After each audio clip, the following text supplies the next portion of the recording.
산성역 해리스톤 입주까지 3년 정도가 남았는데요.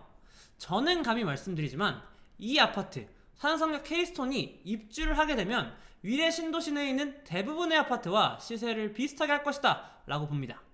지금 산성역 해리스톤의 입주권이 34평 기준 한 12억 초반에 거래 찍히고 있는데요. 그럼 위례는 얼마나 하냐? 현재 위례 신도시 평균 집값이 한 13, 14억대 정도 해요. 34평 기준으로 가장 비싼 위례 중앙광장 쪽은 한 15, 16억 하고요. 또 남위례역 인근만 가도 14억대 정도는 합니다. 그래서 이 정도면 서울의 중급지 정도 되는 시세라고 할 수 있어요.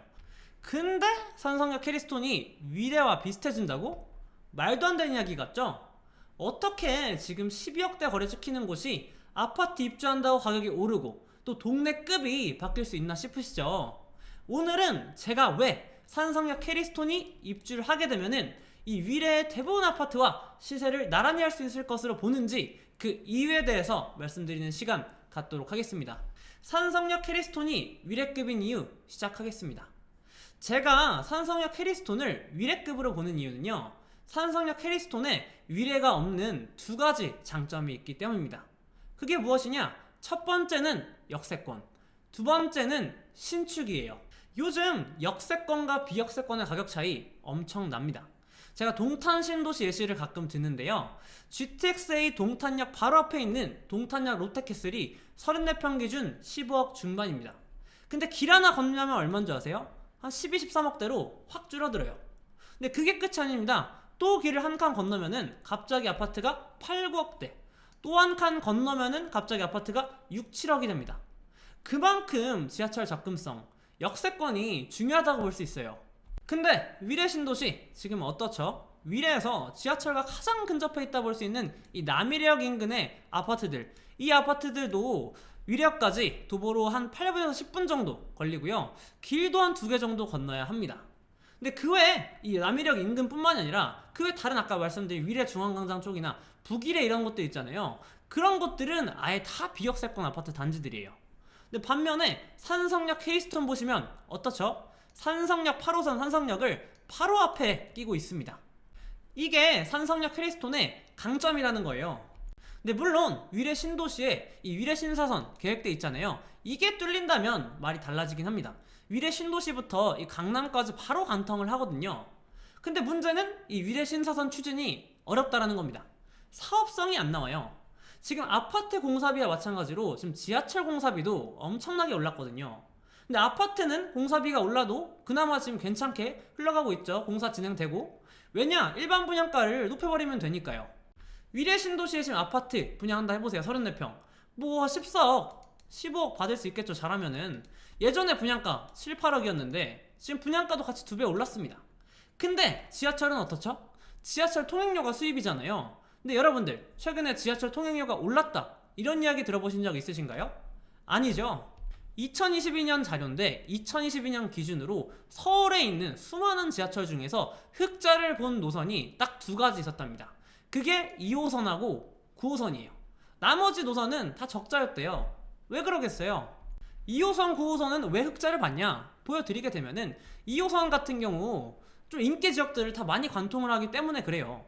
그래서 뭐 여기 뭐 시청도 가고 또 왕십리, 잠실, 강남, 사당, 뭐 신도림, 합정, 홍대 입구 이런 데가 다 지나가잖아요. 그러다 보니까 출퇴근 시간에 합정에서 시청 가는 사람이 있고 시청에서 신도림 가는 사람이 있고 강남에서 잠실 가는 사람이 있고 잠실에서 강남 가는 사람이 있고 이런 식으로 양방향의 수요가 있다라는 거예요. 이런 2호선, 9호선 같은 경우는요.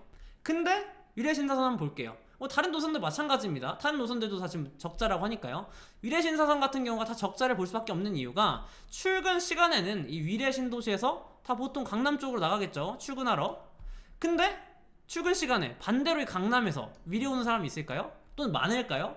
그렇지 않겠죠. 그러니까 수요가 이렇게 단편적이라는 거예요. 또 퇴근 시간에는 당연히 다 이 강남 부분에서 위례 쪽으로 많이 가겠죠. 위례에서 강남 가는 사람은 거의 없을 것이고 이런 식으로 수요가 한쪽으로만 쏠리기 때문에 지금과 같이 공사비가 급등한 상황에서는 더더욱 수익이 못 따라오기 때문에 지금 위례신사선 같은 경우 지하철 추진이 어렵다라는 겁니다. 그래서 이런 상황에서 초역세권인 산성역 해리스톤의 강점이 매우 커 보이는 것 같습니다. 산성역 캐리스톤이 위례 대부분과 시세를 비슷하게 볼 수 있는 이유 두 번째, 바로 신축이라는 겁니다. 요즘 아시다시피 신축이 정말 많이 오르고 있어요.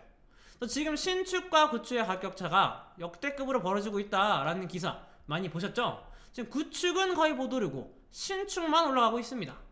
왜 그럴까요? 신축 아파트가 희소성이 있고 또 실제 삶의 질의 가치가 엄청나게 차이가 나기 때문이죠. 먼저 희소성은요, 지금 올라가는 공사비 보시면 알 수가 있습니다. 평당 800, 요즘 소규모 같은 경우는 평당 1000만원 넘고 이러고 있어요. 공사비가 엄청나게 올랐습니다. 예전에 500만원대 하던 공사비들이 다 이렇게 된 거예요. 이렇게 되니까 어때요? 아파트 짓는 원가가 많이 급등을 했겠죠?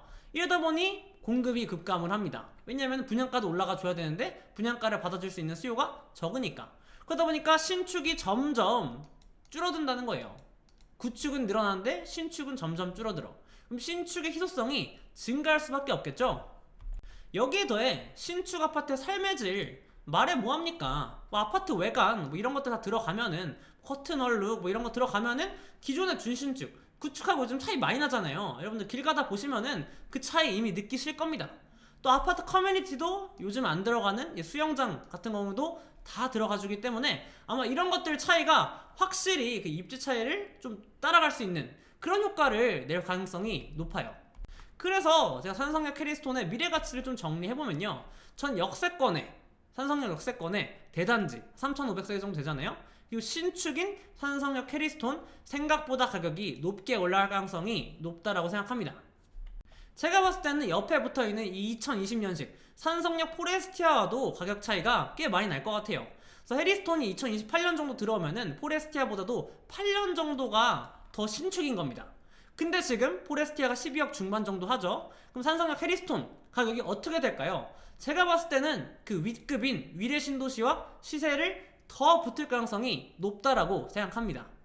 그래서 저희의 단기 예측은요, 산성역 해리스톤이 입주하게 되면은 아마 조심스럽게 예측하건대 이 남이래역 인근의 아파트들 시세를 뒤따라가지 않을까 싶습니다.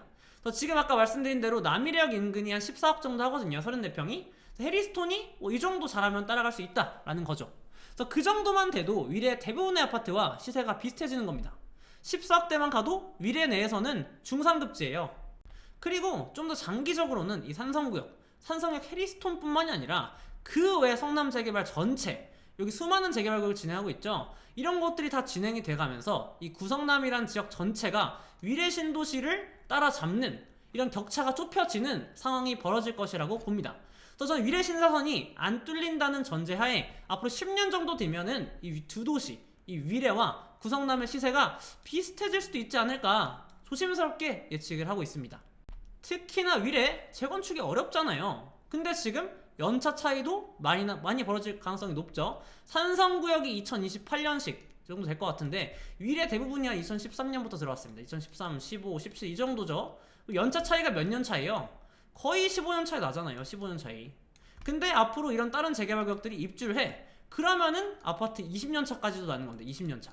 그럼 아까 보셨잖아요. 구축과 신축 가격차 점점 커지는 거. 그래서 그런 것처럼 성남 신축들은 가격이 올라가고 위례 구축들은 가격이 만 올라가면서 이 둘의 격차가 점점 더 좁혀질 것이다. 그렇게 보고 있습니다. 그렇기에 지금 투자를 고민한다면 전 실거주 감안하면 산성역 해리스톤 추천드리고요. 또 내가 투자금이 조금 부족하다라고 하면은 좀 더 시간을 들여서 미래의 산성역 해리스톤이 될 수 있는 성남의 초기 중기 재개발 구역들도 투자를 추천드리고 있습니다. 그래서 잘하면 지금 미래 신도시 반값으로 신축 아파트를 살 수가 있는 기회가 있으니까요. 투자로 내가 역전을 한번 해보고 싶다 하시는 분들께는 딱 맞는 투자 기회다라고 생각을 합니다. 지금까지 홈즈의 이종우 대표였고요. 다음에도 더 좋은 정보로 돌아오도록 하겠습니다. 감사합니다.